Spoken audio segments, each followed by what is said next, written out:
This video is for business leaders who want themselves and their employees to have more mastery over all aspects of their lives, making them more effective at everything, including business. Watch to the end of this video to get more insights into how to better apply the principles that I'm going to talk about today in your own life, and also some insights into the article behind this video, which is an article I wrote quite a long time ago. It's actually a really long article. I struggled to pare it down, and it may well wind up being 2 episodes, and I'm not sure I can cover all of it in 30, even with the pared down version. So what follows is principles from a book. So this is a book summary and a book review, but at the same time, tutorial about how to be confident. There's a lot of misinformation out there, especially this popular nonsense about give everybody self-esteem and they will be successful. That has long ago within the scientific community itself been thoroughly and completely disproven to be a reverse causation. That is, they got the causation backwards. Self-esteem causes nothing but narcissism if it's not earned. Rather, working hard and achieving something causes self-esteem, i.e. success causes self-esteem, not vice versa. What follows is 10 rules from Ross Harris's excellent book, The Confidence Gap. I highly recommend it. Excellent, excellent book. I loved it. I was actually listening to it as I rode up a mountain in the dark to do some video on said mountain. Each rule is basically followed by my own independently derived version of the same rule. That is, I've developed in my own life and my own work. I wouldn't call them rules, I would call them principles. For each one, his is rule 1, mine would be T1, T2, T3, as where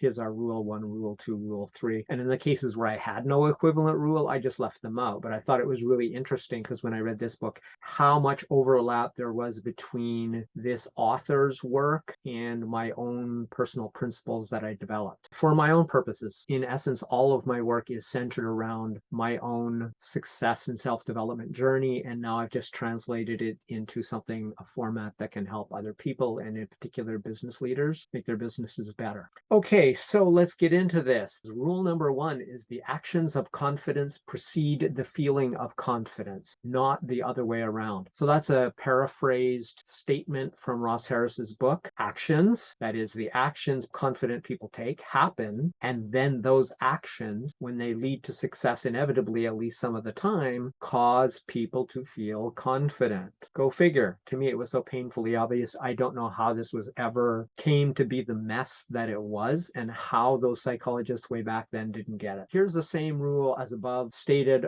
for myself, and that is success causes self-esteem, not the other way around. Self-esteem and self-confidence are interlinked, but you don't get legitimate confidence from fake self-esteem or unearned self-esteem. So if you learn or remember nothing else from this video, remember that. That will serve both you and your employees and anybody else in your life you want to help better than pretty much anything. You have to do something to earn your self-esteem or your confidence for it to be real. Otherwise, it's fragile and fake. And Generation Y and Z have demonstrated this repeatedly. Of course, there's some accomplished people in these generations. Why wouldn't there be? But there's a massive population of people, none of them their own fault, who are raised under this egregious misinterpretation of the science by getting the causation backwards. The deeply broken, literally backward belief that self-esteem causes success is related and equally backward. That's what happened. Psychologists who first researched the direction of causation for these principles got it completely backwards. Dr. Russ Harris, the author of the book that is the main inspiration for this video and the article that this video is based on, started as a GP, but he became disillusioned with treating every problem with a prescription out of his doctor's notepad. So he became interested in and eventually a practitioner of something called acceptance and commitment therapy, ACT for short. And it's quite similar to CBT, which you may or may not know, but that's cognitive behavioral therapy, often referred to by some of the most respected psychologists in the academic realm, at least the ones who I've read, as the gold standards. I've heard Roy Baumeister refer to it as the gold standard in therapy, and I've also heard Jonathan Haidt, both of them in some of their books refer to it in that light. So needless to say, it's well respected. They're similar in that they both focus on mindfulness techniques. Now, almost everything in both of these systems is something you can do, and that's essentially what I'm going to teach and share with you here today. I personally think that this is all Buddhist mindfulness practice. practices, and that the Buddhist approach is the most direct and pragmatic and the simplest of the three, that is from CBT, ACT, cognitive behavioral therapy, action and commitment therapy, and Buddhist mindfulness. That's probably because Buddhism had about 2,500 years head start on the R&D of mindfulness. But I just want to make this very clear. I'm not Buddhist. I'm not religious whatsoever. I'm actually what you call an optimistic nihilist. And maybe I should put a link in here, or at least in the description, to share the video which tells you what an optimistic nihilist is. I didn't know until I watched the video, but it's exactly what I am. So I use what works with absolutely no bias towards its source. That's why I think that the Buddhist mindfulness is great. It just works. It doesn't matter whether it comes from a religious system or a scientific system. To me, if it doesn't work scientifically, personally, in my own life, I just discount it completely because it doesn't work for me. And I wouldn't recommend something for anybody else that doesn't certainly work for me also. ACT is basically Buddhist mindfulness wrapped in the framework of modern psychology. Rule 1 is the act of confidence comes first, the feelings of confidence come later. My version of that, T1, is confidence is earned through effort, failure, perseverance, and eventually success. That is, confidence is earned via actually doing something in the real world, objective results. Rule 2, genuine confidence is not the absence of fear, it's a transformed relationship with fear. I don't talk about it that way. I don't think of it that way. Harris and Buddhism talk about these two things as embracing and transforming one's relationship with fear. I prefer to reframe and redirect my attention and ignore it. I don't deny it, but I don't give it any attention because it's not productive to me. Essentially, fear is a physiological response to real or imagined threats, nothing more, nothing less. Now, this comes from my background in psychology and neuroscience. My version of this rule is redirect your attention to something constructive and acknowledge, but otherwise ignore fear until it subsides. This actually aligns with CBT because CBT would talk about avoiding rumination. You might be afraid of something, but if you focus on and ruminate, keep repeating to yourself about how afraid you are, that's going to make you more afraid. So I just give fear no more time than I absolutely have to, and then I acknowledge it, but it's like I'm busy thinking of other things. Your mind can only think of one thing at a time. So rule 3 is negative thoughts are normal. Don't fight them, diffuse them. My version, T3, is I neither diffuse nor fight negative thoughts. I reframe them as a fundamentally useless thing to engage in and refocus onto solutions, progress, and gratitude instead. Believe me, I have plenty of negative thoughts. It isn't that I don't have them, but when I recognize that I'm in them, when I become mindful of them, it's like, well, this is an absolutely useless engagement of my time and brain power. I should put it somewhere else, like how to solve this, or to think of anything else, useful, fun, or anything else. If these thoughts are extra persistent, I just drop them like a hot rock and refocus my attention on other mental or physical activities. It's the basic premise of meditation that the mind can't focus on two things at once. If you have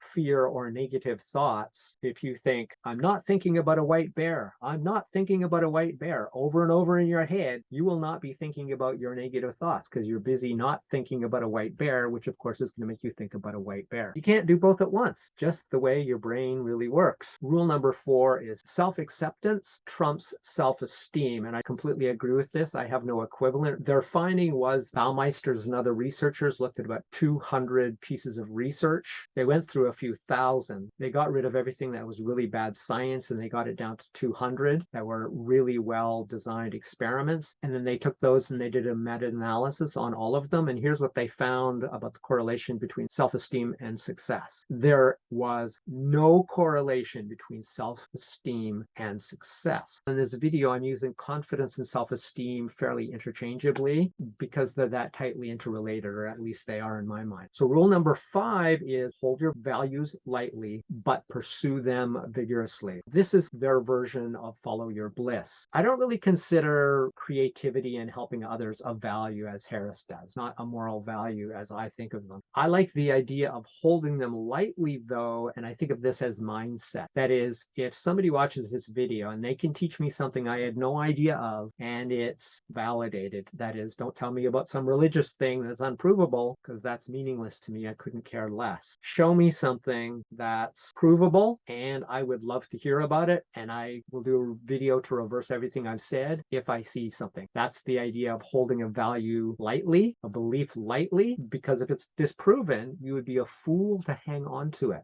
And unfortunately, most people with respect to that one point are fools. They could have something dropped on their head and say, nothing fell on my head, because they would rather maintain their belief than face the evidence that they're not true. So it looks like that's about as much time as we have. So I'm going to continue from there on the next one. This has been Crush It Club 207, How to Be Confident, The Confidence Gap Book Review and Summary. My name is Tim B. Green. Bye for now.